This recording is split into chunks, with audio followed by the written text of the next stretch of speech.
Hey everyone, welcome back to FinEnergy, your go-to source for financial tips that help you take control of your money. If you're new here, make sure to hit that subscribe button so you don't miss any of our future videos. Today, we're talking about something that's absolutely essential for your financial well-being: how to build an emergency fund from scratch. Life is unpredictable. Emergencies can happen at any time. Whether it's a medical expense, car repair, or sudden job loss, having an emergency fund can make all the difference in how you handle these situations. But if you're starting from zero or have little to no savings, it can feel overwhelming. Don't worry. In this video, I'll break it down into simple steps you can follow to start building your emergency fund today. Want to understand why you need an emergency fund? Before we dive into the steps, let's talk about why an emergency fund is so important. Life happens and emergencies are part of it. Having an emergency fund is like having a financial safety net that keeps you from going into debt or stressing out when something unexpected occurs. Financial peace of mind. Knowing you have money set aside means you don't have to scramble for cash when life throws you a curveball. Avoid debt. Without an emergency fund, you might have to rely on credit cards or loans when an unexpected expense arises. This can lead to debt and interest payments that add up quickly. Stability. It gives you the financial stability to handle disruptions like losing a job, dealing with medical bills, or fixing a major home appliance. The goal is to have enough money set aside to cover 3 to 6 months of living expenses. But don't worry, we'll break it down into smaller, achievable steps. 2. Set a realistic goal for your emergency fund. Now that you know why you need an emergency fund, let's talk about how much you should aim to save. The general rule is to have at least 3 to 6 months of living expenses saved up. But if that seems like too much to start with, that's okay. Let's focus on getting to your first goal. Start small. If you can't save 3 to 6 months worth of expenses right now, start with a smaller goal. Aiming for $500 or $1,000 is a great first step. This amount can help cover basic emergencies like car repairs or medical bills. Gradual growth. Once you hit that smaller goal, you can slowly increase your savings until you reach the full 3 to 6 months. The key is to set a realistic goal that works with your budget. Even if you start small, the important thing is to start. 3. Cut back on non-essential expenses. If you're struggling to come up with money for your emergency fund, it's time to take a look at your spending. You don't have to cut out everything, but small sacrifices can add up quickly. Review your subscriptions. Are you paying for streaming services, gym memberships, or apps that you rarely use? Canceling or downgrading subscriptions can free up extra cash each month. Limit impulse spending. Try to cut down on spontaneous purchases like dining out, clothes shopping, or online shopping. Instead, challenge yourself to put that extra money toward your emergency fund. Use cashback apps.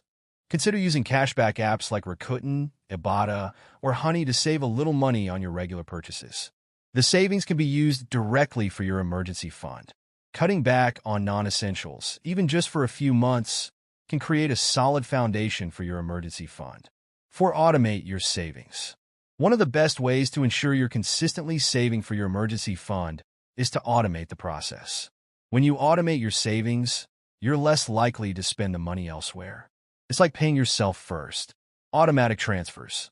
Set up an automatic transfer from your checking account to your savings account every payday. Even if it's just $25 or $50, the consistency is what will matter most. Direct deposit. If your employer allows it, you can have a portion of your paycheck directly deposited into your savings account. This way, you won't even see the money, and you'll be less tempted to spend it. Automating your savings ensures that you're building your emergency fund consistently without having to think about it. 5. Use extra income to boost your savings. If you have extra income coming in, whether it's from a side hustle, tax refund, or bonus at work, use it to boost your emergency fund. While it may be tempting to spend that extra cash on something fun, putting it into your emergency fund will give you more financial security in the long run. Side hustle income. If you're doing freelance work, gig jobs, or selling things online, consider directing all or part of that income into your emergency fund. Tax refunds and bonuses. When you receive a lump sum like a tax refund or a work bonus, it's the perfect time to give your emergency fund a big boost. Even though it might feel like a sacrifice in the short term, it's a smart investment for your future financial stability. 6. Keep your emergency fund separate from your regular savings. Once you've started building your emergency fund, it's important to keep it separate from your regular savings. This way, you're less likely to dip into it for non-emergencies. Open a separate savings account. Many banks offer free or low-cost savings accounts. Set one up specifically for your emergency fund, so it's not easy to access for everyday spending. Avoid using it for non-emergencies. It's tempting to pull from your emergency fund for a vacation or a big purchase, but remember, this money is for emergencies only. Having a clear boundary will ensure your emergency fund is there when you really need it. Keeping your emergency fund separate ensures you don't inadvertently use it for things that aren't true emergencies. And there you have it. Building an emergency fund is one of the best things you can do for your financial future, even if you're starting from scratch. Remember, it's not about how much you can save at once. It's about making small, consistent efforts to build your fund over time. Start with a realistic goal. Cut back on non-essentials. Automate your savings, and use extra income to give your fund a boost. And don't forget to keep your emergency fund separate, so it's always there when you need it. If you found this video helpful, make sure to like, subscribe, and share it with anyone who could use some tips on building an emergency fund.